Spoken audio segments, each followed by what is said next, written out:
तुमने 26 एकादशी करी, करते हो ना एकादशी के व्रत, और अगर एक एकादशी पर भी अगर आपको क्रोध आ गया तो आपकी करी हुई बाकी की एकादशी बेकार हो गई। आपने 16 सोमवार करे, संकट सोमवार करे, अगर एक सोमवार को भी, संकट सोमवार की कथा कहती है, 16 सोमवार की कथा कहती है कि हम भगवान को जो समर्पण कर रहे हैं वो हम अपने रूप में करें। 16 सोमवार की कथा में केवल रानी ने अपनी दासी से शंकर जी का पूजन का सामान पूजन वाली जगह पर रखने को बोल दिया था, तो रानी की दशा ये हो गई थी। आप लोग तो कथा पढ़े होंगे, सुने होंगे 16 सोमवार की, संकट सोमवार की, कि रानी जगत जगत की ठोकर खाती रही थी।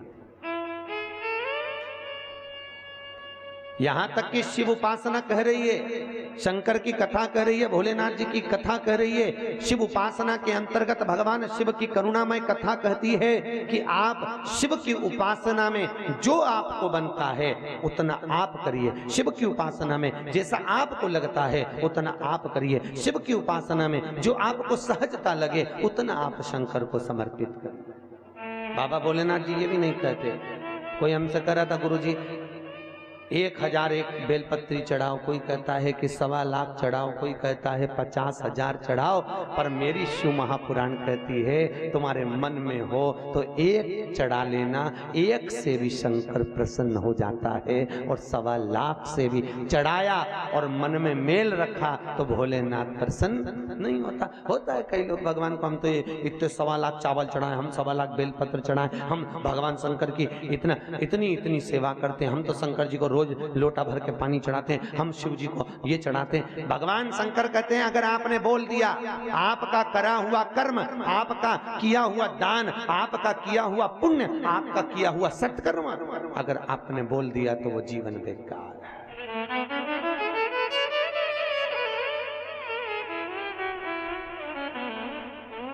वो बेकार।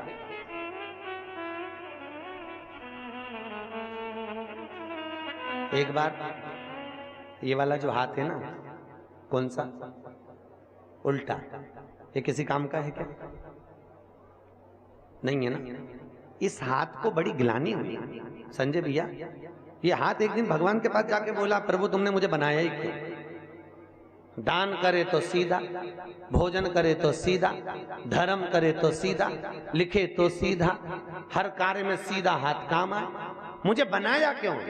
मेरे को मेरी बनाने की जरूरत क्या थी तुमको? अरे बोलो तो सही है कि गलत? ये किसी काम का ही नहीं है तो फिर बनाने की क्या जरूरत है इसको? मैं बड़ा दुखी हूं प्रभु, मेरा ये हाथ किसी काम का नहीं।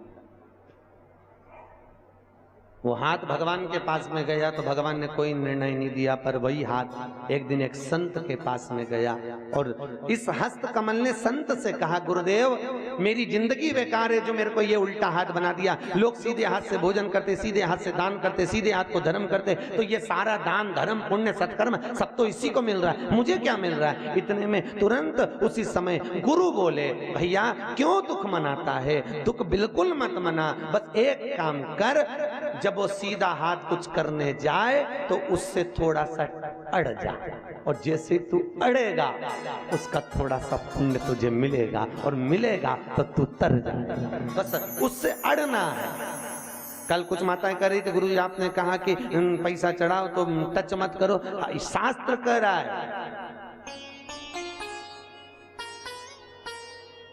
टच करना अलग बात है, अड़ना अरे बोलो तो अलग बात। अड़ क्यों रहे हो? कि वो दान धर्म पुण्य कर रहा है, वो सत्कर्म कर रहा है, तो थोड़ा सा हाथ मतलब उल्टे हाथ का भी सहयोग। सहयोग से मतलब क्या? अगर ये 1 रुपए दान कर रहा है तो चवन्नी इस हाथ की होना चाहिए, तब सवाया होना चाहिए। अपना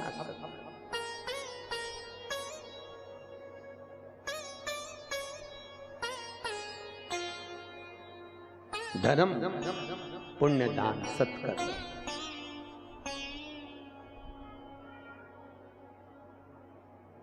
और सबसे विचित्र इंद्रिय अगर कोई है, 11 इंद्रियों में 5 कर्मेंद्रिय, 5 ज्ञान इंद्रिय और 1 मन, इसमें सबसे विचित्र अगर कोई इंद्रिय है, सबसे विचित्र इंद्रिय तो वो एक, और वो नयन सबसे विचित्र है।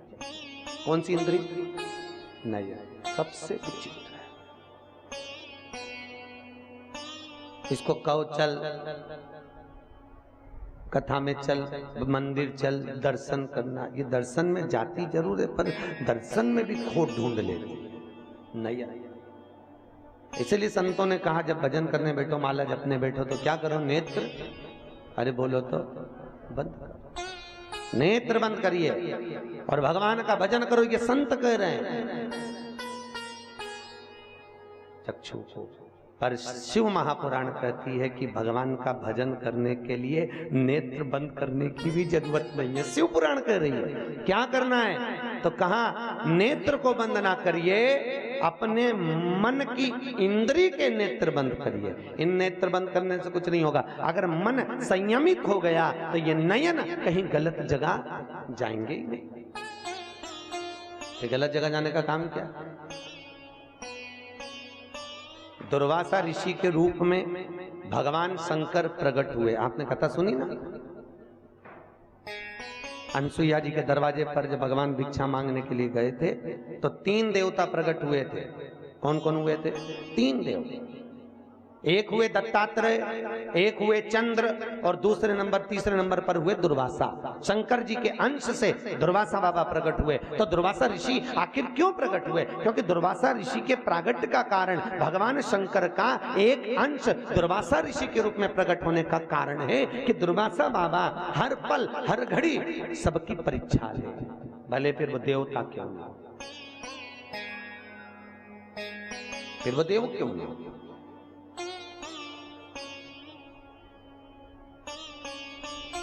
परीक्षा ली।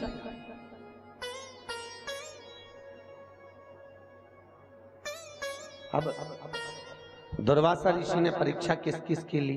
एक परीक्षा दुर्वासा ऋषि लिए हैं राम जी की, एक परीक्षा दुर्वासा ऋषि लिए हैं भगवान कृष्ण की। कब ली परीक्षा? एक बार दुर्वासा ऋषि द्वारका में चले गए, द्वारका में पहुंचे। द्वारका जानते हो? अरे बोलो तो जम के, किसकी थी वो द्वारका?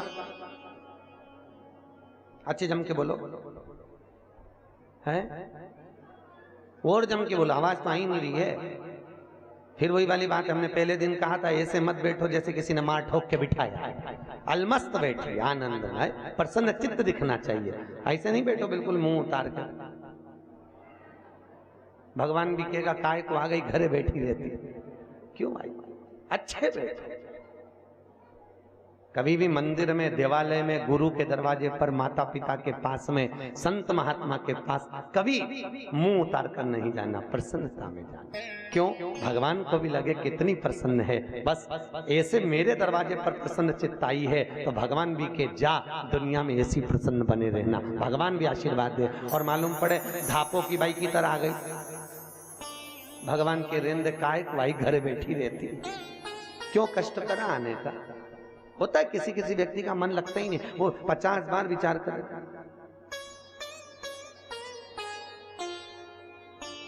भगवान भी के काय को आ गया, क्यों पहुंचे? प्रसन्न चित्त में रहिए। किसकी थी द्वारका? बोलो जम के, हैं? भगवान कृष्ण। पक्का है? लाख कर दूं? नहीं, मैं तो पूछ रहा हूं। आप बोले हो ना गुलबर्गा वालों की भगवान कृष्ण की द्वारका थी। द्वारका थी किसकी? राजा अनर्त की। किसकी थी? राजा अनर्त की द्वारका थी। और वो राजा अनर्त जिसके पिता ने श्राप दिया था। एक दिन राजा अनर्त के पिताजी बोले, ये पूरी पृथ्वी मेरी है, मैं इसका राजा हूं, मैं इसका पालन करता हूं, ये मेरी पृथ्वी है। इतने में राजा अनर्त बोले, महाराज पिताजी, कभी ऐसा ये नहीं है कि पिताजी हर बात को सत्य बोले।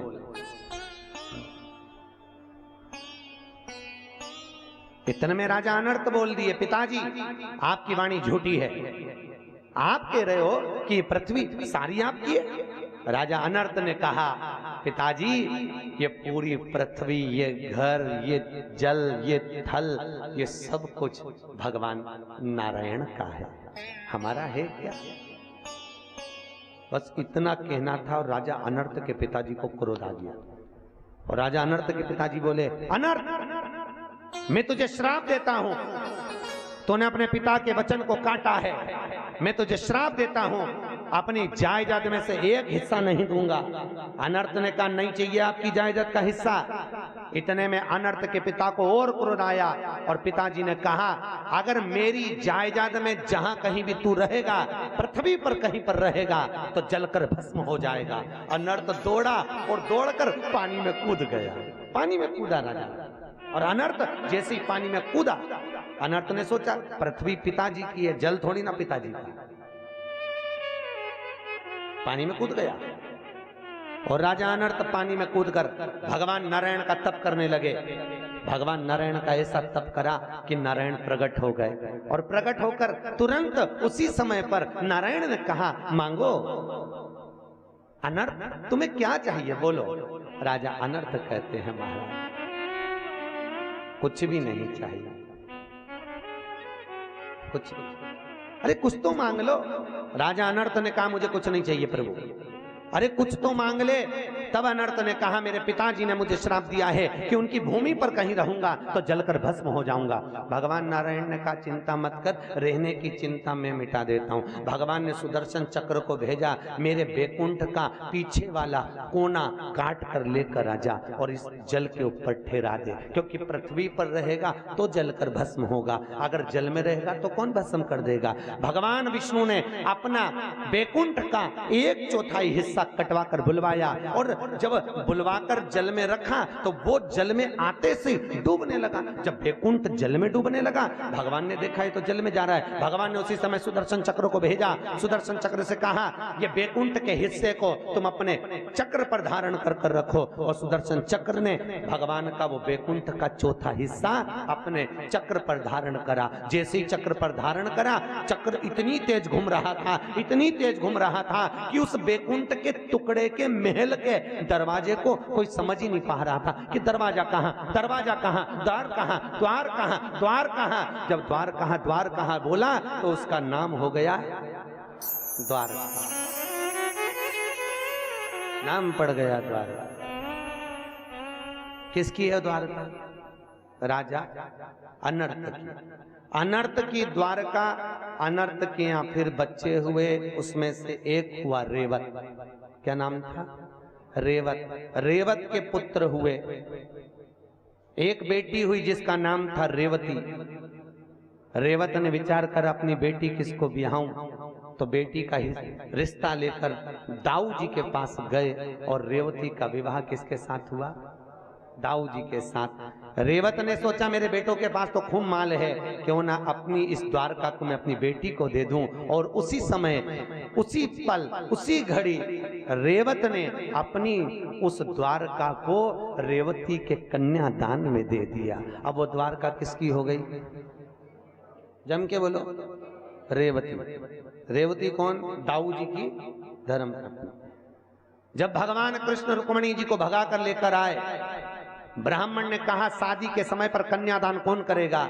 इतने में रेवती ने खड़े होकर अपने पति दाऊ जी से कहा, बलराम जी से कहा, स्वामी कहते हैं छोटे भाई की पत्नी बेटी के तुल्य होती है, अगर कोई कन्यादान करने वाला नहीं होगा तो दाऊ जी कहते हैं अपन दोनों बैठकर कन्यादान करेंगे। तो रेवती ने कहा, प्रभु कन्यादान करने के लिए, कन्यादान में कुछ देने के लिए चाहिए, क्या देंगे?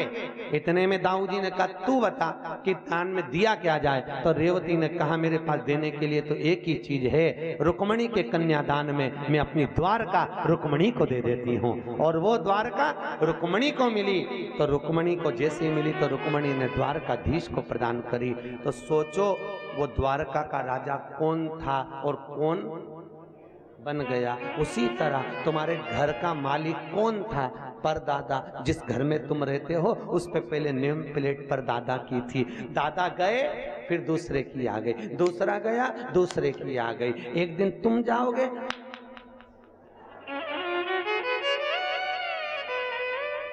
नेम प्लेट जाती जाती है, फोटो टंगते चले जाते हैं, वो भी स्माइल वाले कुछ। और उन फोटो पे भी पूड़ी और खीर चिपकी रहती है साल भर, 16 शराब की, बस और कुछ। और बिल्कुल मत हंसो, अपने भी ऐसी चिपकेंगे, अलग से नहीं, वैसे की वैसी हॉल में चिपकेंगे। जब दादा परदादा फिर फिर फिर फिर फिर लीलाबाई ऊपर टंग टंग।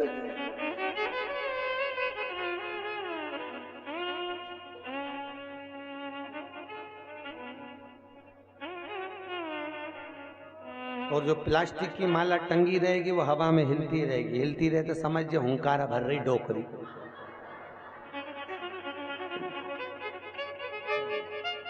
कहा मतलब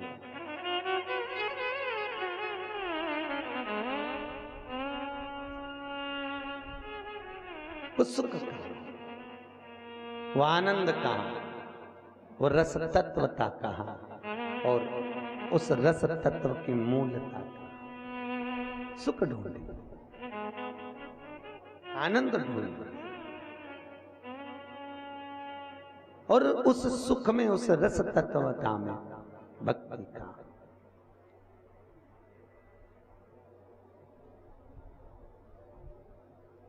जाएगा जब यहां से कुछ भी ना पास होगा, 2 गज कफन का टुकड़ा तेरा लिबास होगा। कुछ भी नहीं।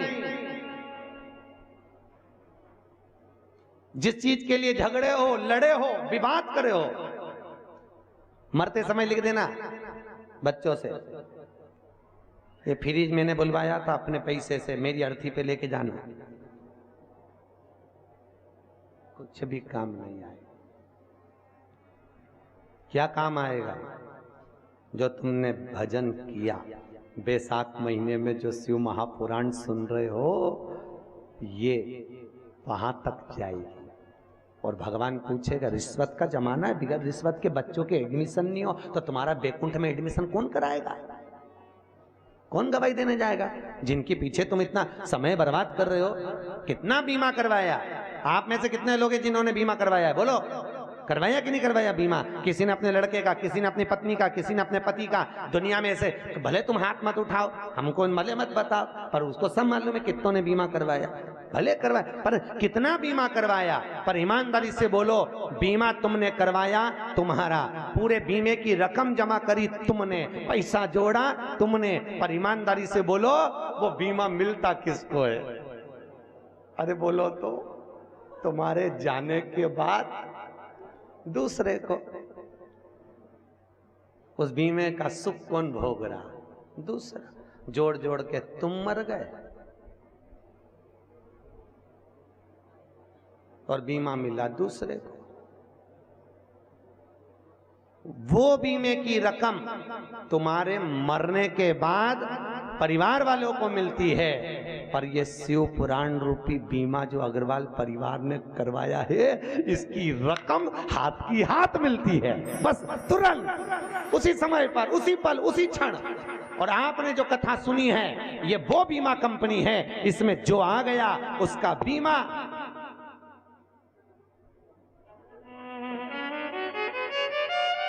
ये कंपनी तुरंत उसी समय पर लौटाती, रिटर्न तुरंत। परिवार के लोग तो आंख में आंसू भर भर के रोएंगे, पूरा परिवार खूब रोएगा। तुम्हारी और किसी का ध्यान नहीं जाएगा, कुछ भी, बिल्कुल भी नहीं। ये उसी में का हाल है, जैसे एक सास ने बहू से कहा, जा दैया बिलो ले, और दही बिलोने के लिए बहू बैठी, नई नवेली थी। जैसे ही दैया बिलोई, चिल्ला के दौड़ी, मम्मी, ओ सासू जी, सासू जी। सासू जी बोली, हाँ बेटा क्या हुआ? माखन आ गया। अब दैया बिलोगी तो माखन तो आएगा। माखन आ गया। सास धड़धड़ाती आई, जूड़ा बांधती हुई एक थप्पड़ दिया, कल की आई और ससुर का नाम लेती है। अब इसको क्या मालूम था कि मेरे ससुर का नाम माखन? ये तो भूल से नहीं लेती है, क्यों बोलती माखन? सास ने कहा, आज के बाद अगर ससुर का नाम लिया तो जुबान खींच लूंगी, सोच लेना। 6 महीने निकल गए, 6 महीने बाद फिर सास ने कहा जा दैया बिलो ले। जो दैया बिलोने बैठी, फिर मक्खन आ गया, फिर चिल्लाई सासू जी, ओ सासू जी।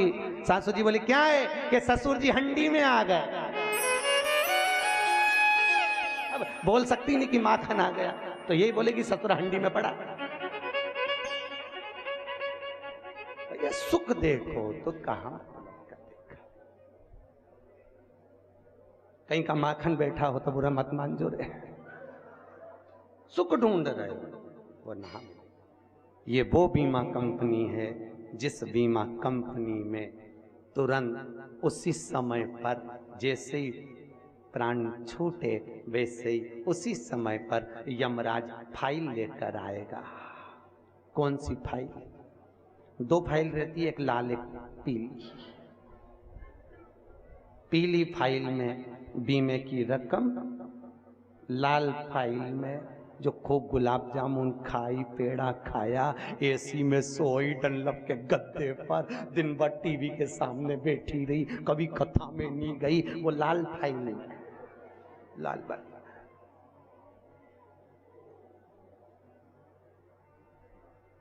अभी भी मौका है, तुम क्यों तो फाइल दबा दे, नीचे ऊपर ही नहीं।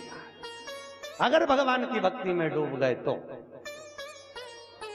पर ईमानदारी की बात है भैया, पूरी पृथ्वी पर जितना धर्म, जितना सभ्यता, जितनी संस्कृति, जितना धर्माचार्य है वो आज की माताओं में है। जितना पुरुष को समय कम हो गया, पर माताएं धर्म के पद पर बढ़ती चली जा रही हो। बढ़ो, क्योंकि तुम्हारा नाम है धर्म पत्नी, इनका नाम नहीं है धर्म पत्नी। कोई महाराज नहीं बोलता धर्मपति इनको, और होना चाहिए जितनी मर्यादा। पहले के जमाने में माताओं की इतनी मर्यादा थी, माताएं कभी अपने पति का नाम नहीं लेती थी। लेती थी क्या? अरे बोलो तो। पर आज के जमाने में तो आवाज से दे दे भेरू सिंह, तो तुरंत। पहले नहीं बोलती, पहले इतनी मर्यादा थी। एक नगर निगम वाले, नगर पालिका वाले आते हैं इधर सर्वे करने के लिए, चुनाव के टाइम पे सर्वे करने आते फाइल लेके। एक अम्मा जी के दरवाजे पे पहुंच गए, दरवाजा बजाया, बेल बजाई, माँ निकल के बाहर आई। क्या नाम है तुम्हारा? बिमला। अच्छा, कितने बच्चे हैं? 2। रामदयाल, कृष्णदयाल। अच्छा, पति का नाम? सिर पे पल्लू रख के बोली महाराज, पल्लू। पति का नाम बोलो तो हम बोले कि हमारे पति का नाम। अरे तो तुम्हारा पति तुम नहीं बोलोगी तो कौन बोलेगा? हम हमारे पति का नाम नहीं लेते। अरे तो हम क्या वापिस सर्वे करने आएंगे? बोल पति का नाम क्या है? अगर बच्चे हो तो बच्चे को बुला दे, बच्चे स्कूल गए, हम नहीं बुला रहे। पड़ोसी को मालूम है क्या? हाँ मालूम होगा, चले जा। पड़ोसी का ताला लग रहा है, तुम बताओ तुम्हारे पति का नाम क्या? तो हम नहीं बताएंगे हमारे पति का नाम, हम काय को बताएं? अब पुराने समय की माँ नहीं बोली। अच्छा ऐसा कुछ बता दे हम तेरे पति का नाम पहचान जाए, क्योंकि हम बार बार नहीं आ सकते, इतनी दूर कौन सर्वे करने आएगा। बोल तेरे पति का नाम, तो हम बताएंगे, उसे समझ जाओगे? हाँ समझ जाएंगे। तो बोल 3 गंजी और 3 गंजी कितनी गंजी हो गई? बोल दे, बोल। अरे बोलो 6 गंजी। बस मेरे पति का नाम यही है। तो कि तुम्हारे पति का नाम छगन जी? हाँ छगन जी। तुरंत समझ में आ गया कि 3 गंजी और 3 गंजी छगन जी। तुरंत बोल नहीं सकती कि पति का नाम क्या है। अब बोले तो श्रेष्ठ था।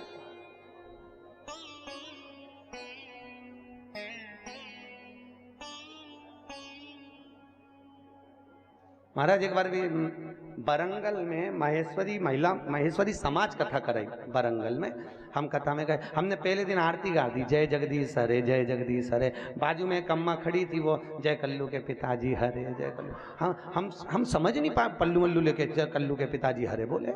अब हमने आखिरी में तो पूछ लिया, अम्मा हम बोल रहे जगदीश हरे, तू बोल रही कल्लू के पिताजी हरे, ऐसा क्यों बोल रहे? कि गुरुजी उनका नाम। कहा कितनी मर्यादा है साहब, कितनी सभ्यता, कितनी संस्कृति, कितनी मर्यादा।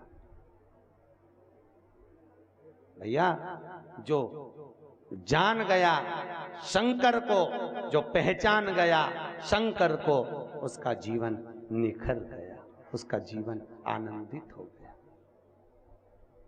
शिव को जान, दुर्वासा ऋषि ने जाकर द्वारका में आवाज लगाई, कोई मुझे मेहमान रख लो। ये दुर्वासा नहीं, स्वयं शिव है।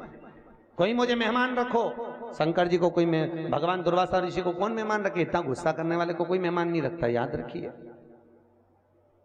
मेहमान कौन से अच्छे लगते हैं? जिनके चेहरे पर स्माइल, जो दिन भर फूली बाई जैसी फूली रहे, उसे कौन मेहमान करने बुलाए?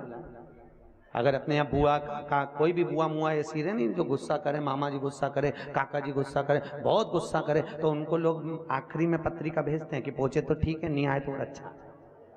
इसलिए फिर वही वाली बात आ गई कल वाली, पलंग पे से उठाओ, नीचे गोबर लीप के फिर सुलाओ, फिर उठाओ, फिर सुलाओ, फिर उठाओ। भगवान भी ऐसे को नहीं बुलाता, भगवान के पद पड़ी रहने दे। तो उसी तरह नियम, जितने प्रसन्न रहोगे, जितने आनंद में रहोगे, उतने। दुर्वासा ऋषि को इतना क्रोध आता था, कोई उसे मेहमान ही नहीं रखता था। उनको द्वारका में किसी ने मेहमान नहीं रखा। जब द्वारका में मेहमान नहीं रखा तो क्रोध आ गया। इतने में भगवान कृष्ण निकल कर बाहर आ गए और कन्हैया जी ने आकर तुरंत आवाज लगाई, गुरुदेव मैं आपको मेहमान रखता हूं। इतने में दुर्वासा ऋषि बोले, मेहमान तो रख ले, पर एक बात सुन ले, अगर मेरी सेवा में कोई कमी हुई तो मैं तुझे श्राप दे दूंगा। इतने में द्वारकाधीश ने सोचा कोई कमी नहीं आएगी, क्योंकि मेरी 16,108 रानी। आइए, कुटिया में ठहरा दिया।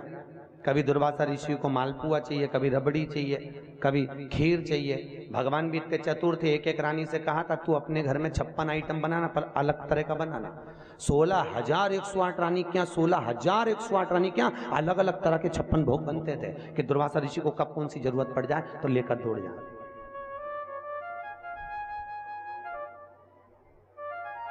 होते पर दुनिया के लोग, तुम कितना भी अच्छे से अच्छा कर लो, कितना भी अच्छे से अच्छा कर लो, दुनिया के लोग उसमें कमी निकाल ही देते हैं। करके देखो, एक बहुत पैसे वाला व्यक्ति अगर अपने लड़के की शादी में खर्चा करे, एक ही लड़का, और उसकी शादी में खूब खर्च करे, पैसे वाला लड़के की शादी में खूब खर्च करे, तो लोग कह देंगे हराम का आ रहा है, लुटा रहा। और बहुत पैसे वाला व्यक्ति अगर अपने लड़के की शादी में खर्च ना करे तो लोग कह देंगे बताओ इतना है, कहीं छाती पे बांध के ले जाएगा, एक ही औलाद तो शादी में नहीं खर्च करता। ये दुनिया के लोग हैं।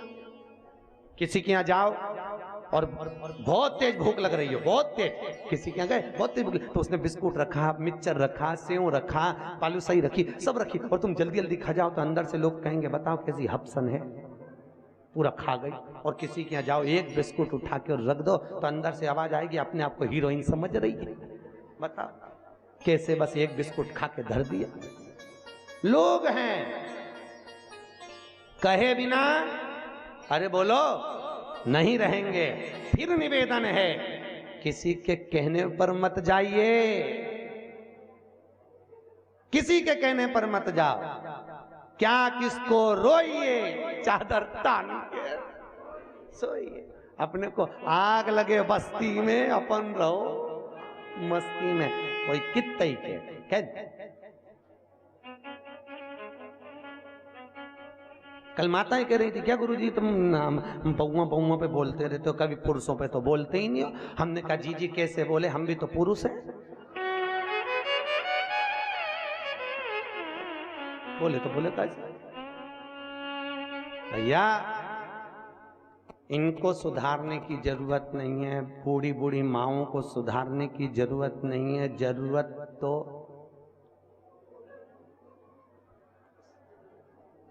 बस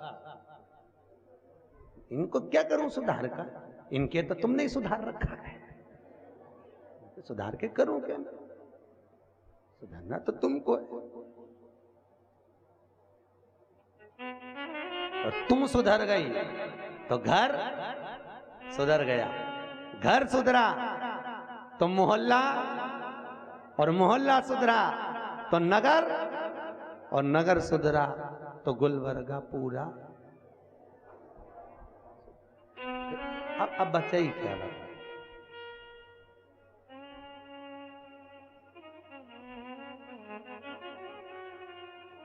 समझो भगवान को जानने की नेत्र, और हमारे नेत्र अगर परखदार हैं तो फिर भगवान मिल सकता है।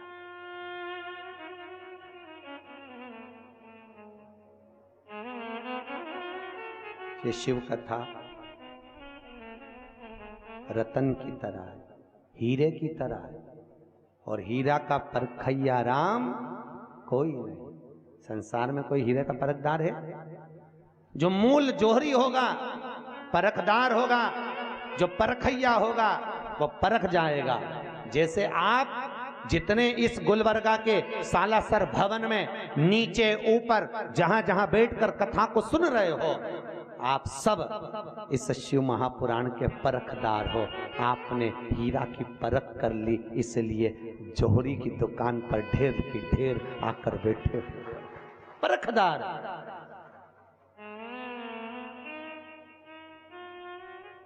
बहुत कठिन है कि जोगी आया भोगी आया ढोंगी आया रे, और गुरु आया गांव में तो कोई नहीं रे, ऐसो कोई नहीं रे। या हीरा को परखैयो राम, बोलो तो कोई नहीं रे, ऐसो कोई नहीं रे। या हीरा को परखैयो राम, बोलो कोई नहीं रे। राम नाम को हाट भरायो। हाट जानते हो? हाट मतलब बाजार। किसका बाजार लगाता है? भगवान के नाम का बाजार। राम नाम को हाट भरायो, घर जाने की बाट। कब 7 बजे, कब घर जाऊं। कल हमारी वृद्ध माताएं, बूढ़ी बूढ़ी माताएं ऊपर जब बेलपत्र लेने आई तो कह रही थी, गुरुजी इतनी जल्दी टाइम हो जाता है, हमको मालूम ही नहीं पड़ता, कथा का समय ही नहीं मालूम पड़ता। आओ, और 7 बज जाती है। थोड़ी कथा को बड़ी करो। कई माता राम नाम को हाट भरायो, घर जाने की बाट। धीरे धीरे चलो रे भैया, मेरा भोले देखे बाट। ऐसो कोई नहीं रे, ऐसो कोई। बोलो या हीरा को परखैयो कोई नहीं रे, ऐसो कोई नहीं रे, ऐसो कोई नहीं रे। या हीरा को परखैयो राम कोई नहीं रे, ऐसो कोई नहीं रे, ऐसो कोई नहीं रे। या हीरा को परखैयो राम कोई नहीं रे। देखो, आज और ताली बजा लो, कल से कोई नहीं कहेगा कि तुम ताली बजाओ। और घर पे बैठ के बजाना भी मत, ही नहीं तो लोग समझेंगे जब से शिव पुराण से आई पागल हो गई। आज ही मौका है, कल से घर के बाहर बैठ के हार हार।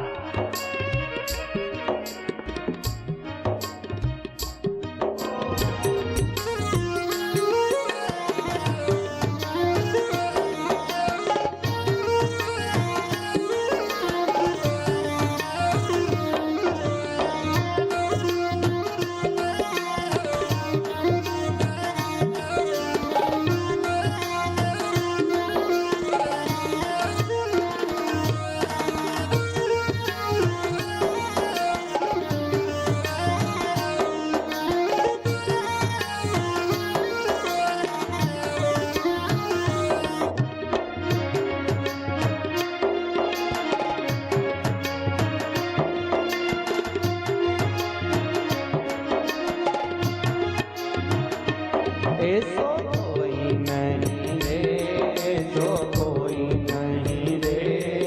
या हीरा को परखैयो राम कोई नहीं रे, ऐसो कोई नहीं रे, ऐसो कोई नहीं रे।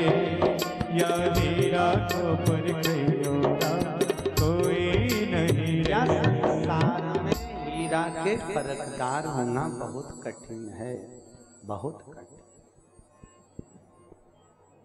हर हर महान। कौन हो ऐसा परखदार जिसने शिव को जान लिया? कोटि कोटि जन्म हजारों जन्म जब निकल जाएं, कई जन्म मृत्यु लोक में होकर निकल जाएं, तो भी जान नहीं सकते कि शंकर कौन है, शिव कौन। हे कौन आखिर है? भगवान शिव जैसा, भगवान शंकर जैसा दुनिया में कौन है? कौन है?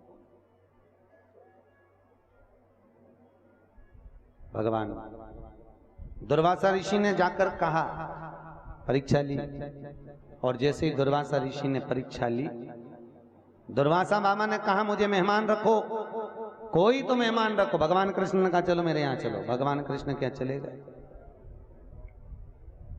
और भगवान कृष्ण के यहाँ जैसे ही पहुंचे, और भगवान कृष्ण के यहाँ पहुंचते ही एक सुंदर कुटिया का निर्माण भगवान ने करा दिया। इतनी सुंदर कुटिया बनाई मेरे ठाकुर जी ने, और उसमें रख दिया। कभी दुर्वासा ऋषि को रबड़ी चाहिए, कभी बालूशाही चाहिए, भगवान रोज बनवा के तैयार रखते, भेज देते तुरंत, प्रतिदिन भगवान। अब एक दिन दुर्वासा ऋषि ने क्या करा कि बाबा दुर्वासा ने खुद की ही कुटिया में आग लगा दी, और आग लगाकर बाहर जाके खड़े हो गए। इतने में भगवान पूछ रहे, आग किसने लगाई? पूरे नगर के लोग, द्वारकापुर के लोग उसमें आग को बुझा रहे, और भगवान, इतने में भगवान आकर पूछे कौन ने आग लगाई? दुर्वासा ऋषि पीछे से आके बोले हमने लगाई, हम तो मेहमान, आग भी लगा सकते, हमारी मर्जी, अब बुलाया है तो झेलो।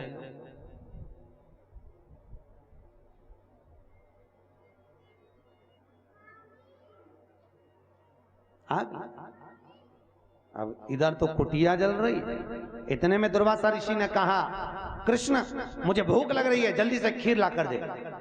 कन्हैया जी ने रुक्मणी जी को कहा जल्दी से मंच पर चढ़े भगवान सिंहासन पर, और ऊपर चढ़कर आवाज लगाए मंदिर पर से, महल पर से, जिस रानी के घर में खीर बनी हो जल्दी लाओ।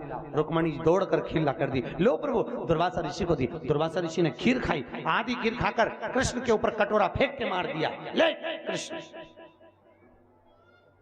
और जैसे ही कृष्ण के ऊपर कटोरा फेंका, कन्हैया जी के शरीर पर खीर ही खीर हो गई। दुर्वासा ऋषि बोले कृष्ण लगा पूरे शरीर पर खीर। दुर्वासा ऋषि के कहने पर भगवान कृष्ण ने पूरे शरीर पर खीर लगाई,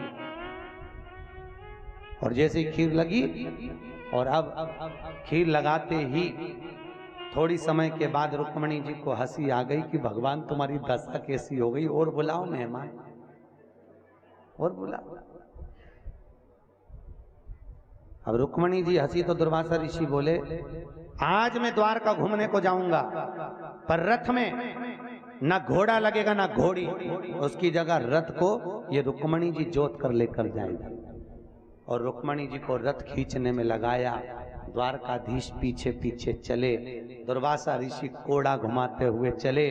चलते चलते रुक्मणी जी को चक्कर आ गए, बेहोश होकर जमीन पर गिर गई। जैसे ही रुक्मणी जी नीचे गिरी, जल का छींटा दिया दुर्वासा ऋषि ने, और कन्हैया से कहा कन्हैया मैंने तेरे शरीर पर खीर फेंकी थी, तूने पूरे शरीर में लगाई, पर पांव के तलवे में क्यों नहीं लगाई? भगवान बोले दुर्वासा बाबा ये आपकी खाई हुई प्रसादी है, प्रसादी पांव के तलवे में कैसे लेता, इसीलिए नहीं लगाई। दुर्वासा ऋषि ने कहा कृष्ण सुन, मैंने तो तुझे कवच दिया था, पर तूने उस कवच को धारण नहीं करा, इसलिए तेरे प्राण छूटेंगे तो पांव के तलवे से छूटेंगे। इसलिए कृष्ण को बाण कहाँ लगा था?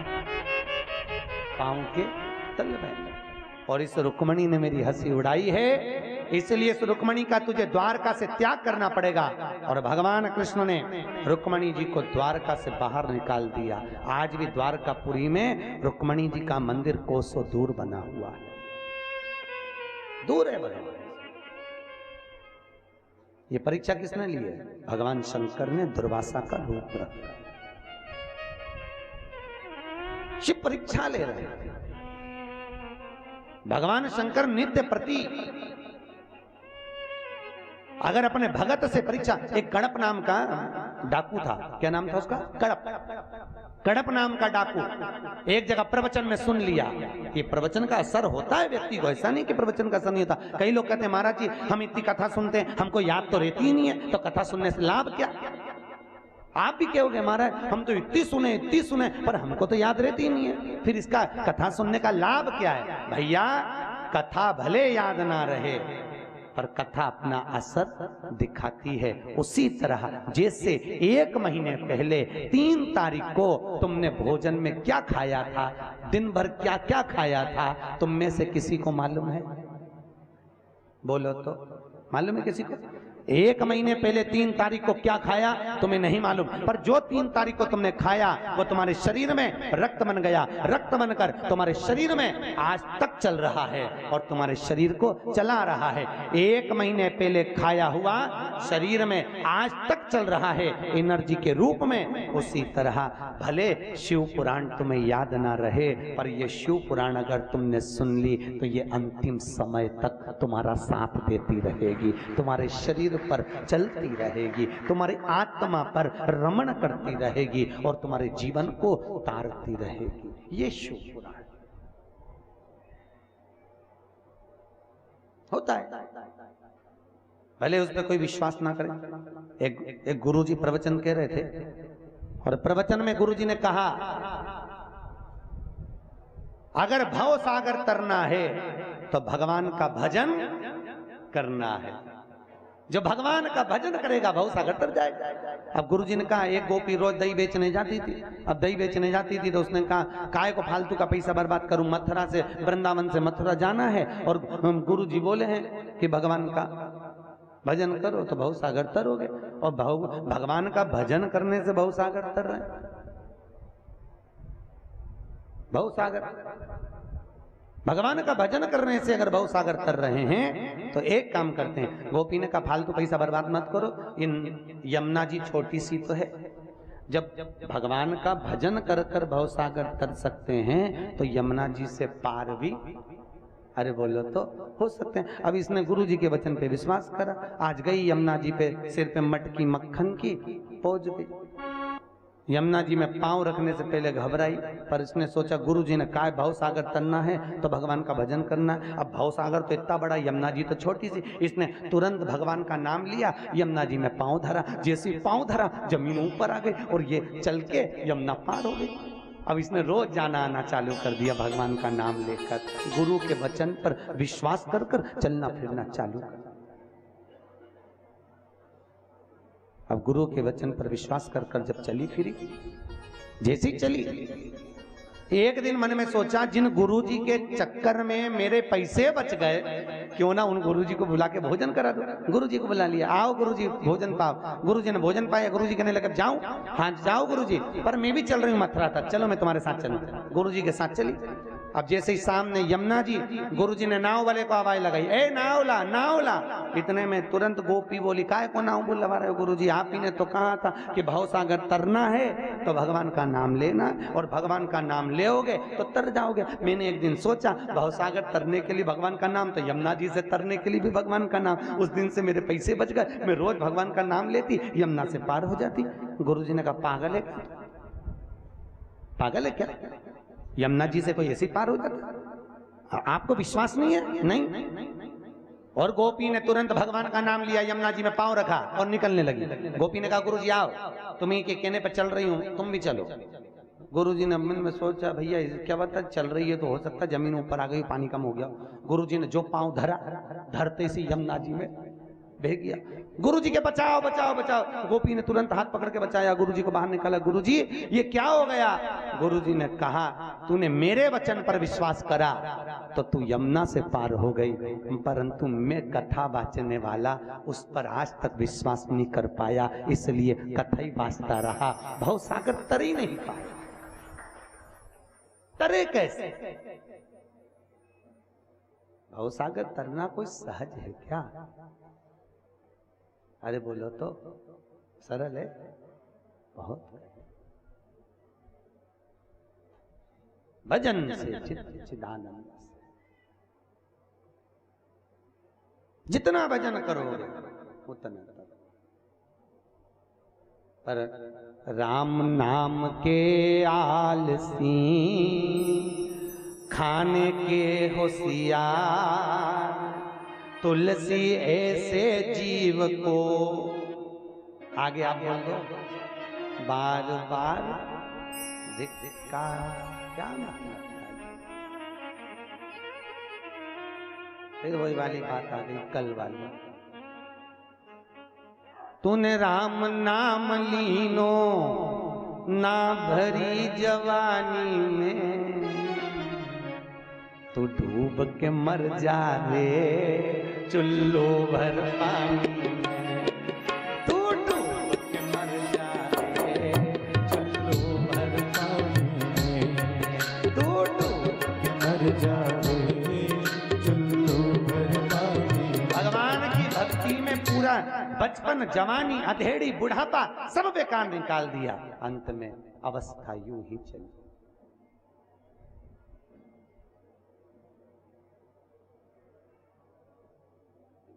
चलो भक्ति की ओर।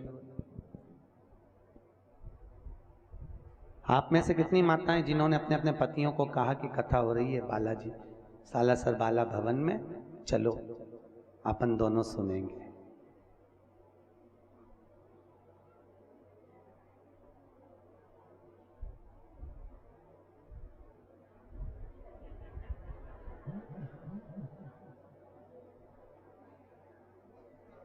सात दिन में तुमने कथा का लिए नहीं बोला, पर आप में से कितनी माताएं जिन्होंने अपने पति को फोन लगा के बोला होगा बाजार से सब्जी ले आना।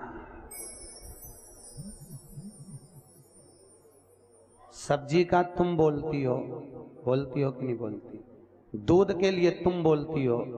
घर में कोई काम होता है तो तुम 50 बार फोन लगाकर बोलती हो। बोलो, बोलती हो कि नहीं बोलती? तो इस नारी का जीवन, धर्म पत्नी का जीवन, एक जीवन ऐसा है जिसके अंतर्गत तुम्हें पति से भी बोलना चाहिए। दुकान धंधा पानी तो चलता रहेगा, पूरी जिंदगी है, कमा कमा कर जाना है। भगवान शंकर सुता कड़प नाम का जो भगत था, एक संत के मुख से सुन लिया कि भगवान शंकर को जल चढ़ाने से, भगवान शंकर को बेलपत्र फूल चढ़ाने से, भगवान शंकर को भोग लगाने से शिव प्रसन्न होते। उसने सुना, मनाए कैसे शंकर जी? अब डाकू के पास में कोई बर्तन हो तो पानी भर ले, कोई सामान हो उसने कभी फूल पत्ती देखी हो भगवान की बेलपत्र तो चढ़ा दे। गया जो खाता था पशुओं को मारकर उसका मांस लिया, एक हाथ में मांस लिया और दूसरे हाथ में पेड़ों की पत्ती को तोड़ लिया। पत्ती को तोड़ा, मांस लिया, अब पानी कहां पर ले? तो उसने सरोवर में जाके मुंह में पानी भर लिया और एक शंकर जी का मंदिर ढूंढता फिरा। शंकर जी का मंदिर, शंकर जी का ओटला ढूंढा। एक जगह पर भोलेनाथ बैठे हुए थे, वहीं पर शिवलिंग था। उस शिवलिंग पर सबसे पहले तो पानी की पिचकारी चलाई, पानी की पिचकारी भोलेनाथ पर। पत्ती फेंक दी, बेलपत्र फूल जो थे, फिर मांस का टुकड़ा फेंक दिया। आता ही नहीं था उसको पूजन करना, छोड़।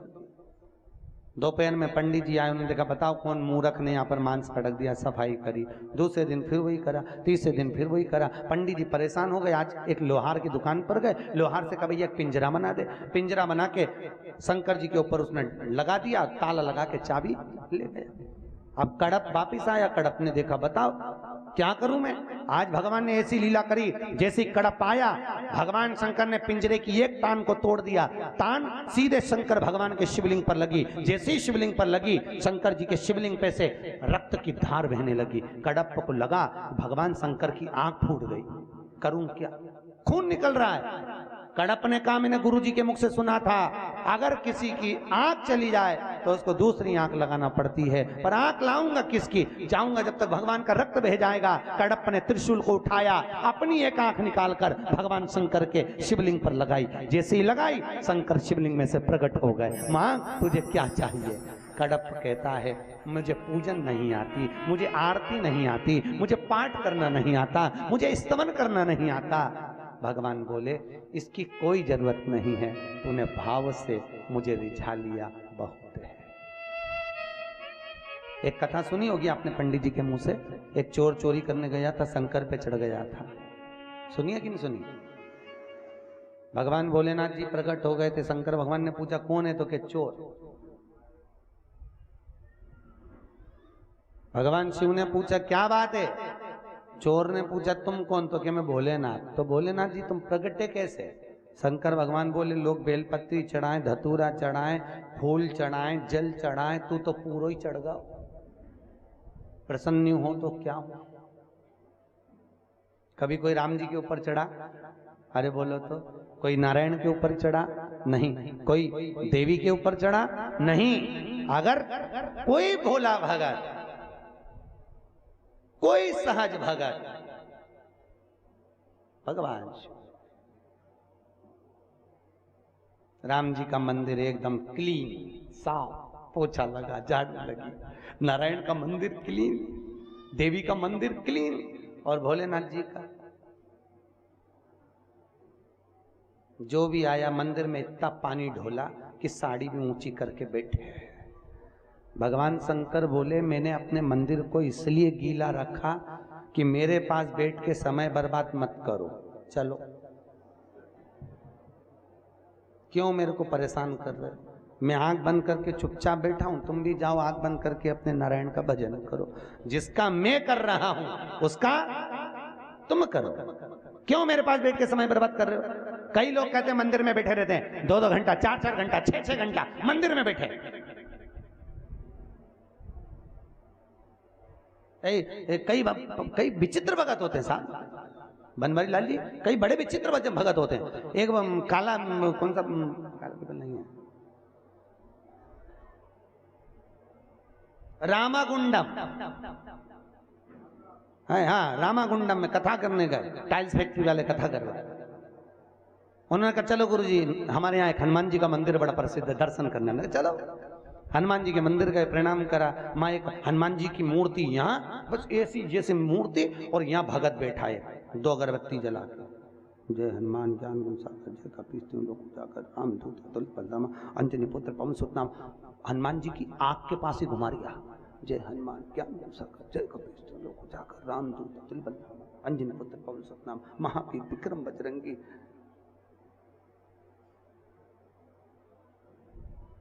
लाहौटी जी बोले चलो गुरुजी दर्शन हो गए। हमने कहा दर्शन तो अभी हो गए, परंतु अब इससे मिलके ही जाऊंगा, थोड़ी देर रुक जाओ। उसने 8-10 हनुमान चालीसा पढ़ी, उठा। हमने कहा भैया क्या कर रहे थे? कि गुरुजी पाठ कर रहा था। मैंने कहा ये अगरबत्ती से क्या कर रहे थे? क्या घुमा रहा था। तो मैंने कहा भगवान की आंख के पास घुमाए, तू कहीं बैठा हो और तेरी पत्नी अगरबत्ती लगा के तेरे मुंडे के पास लाके घुमाए, तुझे कैसा लगेगा ये बता। कि गुरुजी ऐसा कोई होता? भगवान को भगवान मानो, परमात्मा को परमात्मा मानो, ठाकुर को ठाकुर मानो, और उस ठाकुर की उदारता में अपना सुख मानो। मानो तो गंगा जल, न मानो तो बहता मन तुम्हारा है, तुम क्या मानो। भाव तुम्हारा है, तुम भगवान को क्या मानो। मन की रुचि तो कहे ना, भगत बिना ये कुछ भी नहीं है, अरे भगत है इनके प्राण, भगत के वश में है भगवान, भगत के वश में है भगवान। भगत बिना ये कुछ भी नहीं, भगत बिना ये कुछ भी नहीं, भगत है इनके प्राण, भगत के वश में है भगवान, भगत के वश में है भगवान।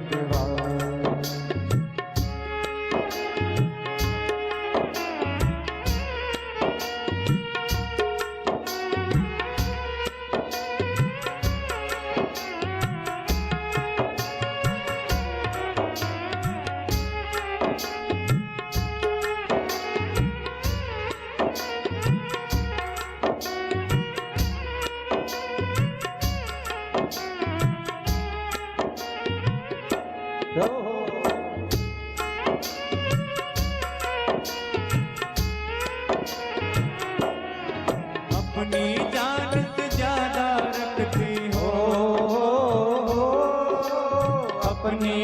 जान से ज्यादा रखती अपने लला का ध्यान। भगत के वश में है भगवान, भगत के वश में है भगवान।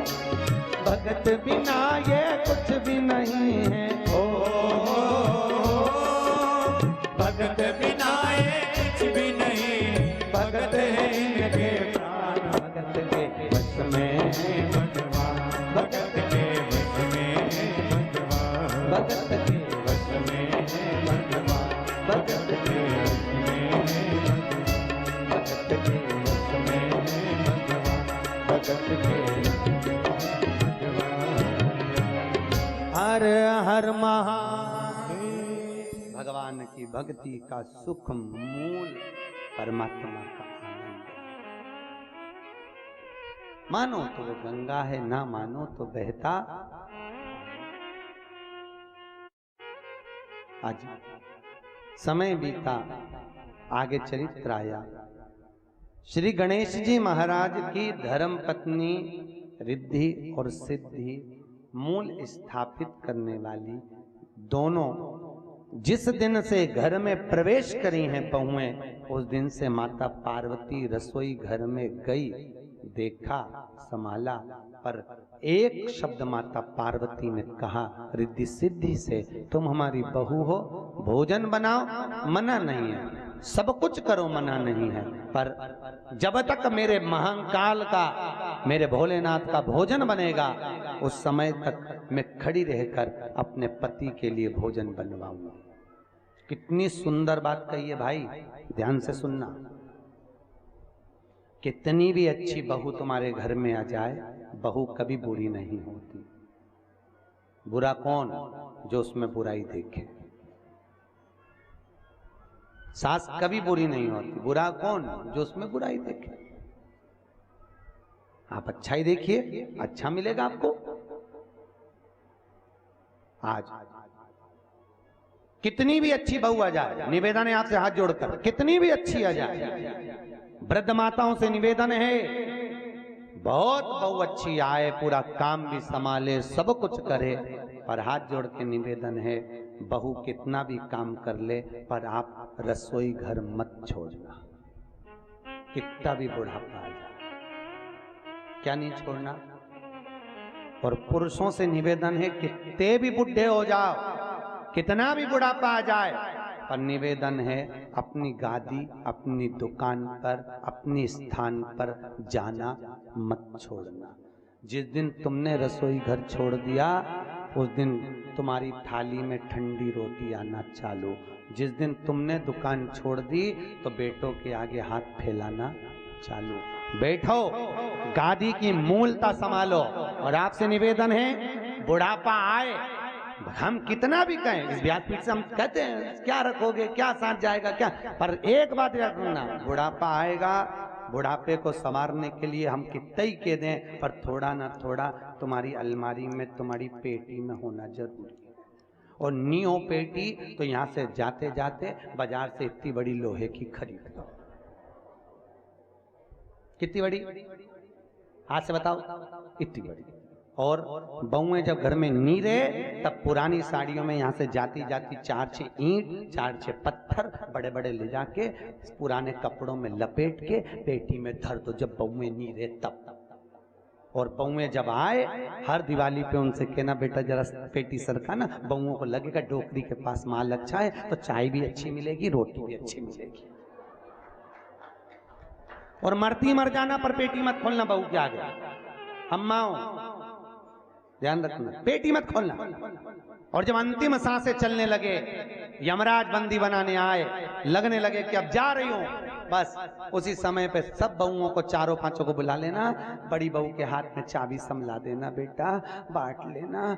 अब बहुएं भी जल्दी पेटी नहीं बांटेंगे, क्योंकि नंदे आई हैं, ननन को भी देना पड़ेगा। तो बहुएं सबसे पहले, अम्मा मरेगी तो पेटी छुपाएगी, और पेटी छुपान दो, तुम तो बढ़िया निपटे सुलझे वो गए। और बहुएं सोचेंगी माँ खूब छोड़ कर गई है, तो वो भी 12वां 10वां 13वां एक से बढ़कर एक करेगी, गुलाब जामुन, रसगुल्ला, कचौड़ी, दही बड़ा सब बामनों को खवाएगी, और आखिरी में एक एक साड़ी भी देगी विदाई में।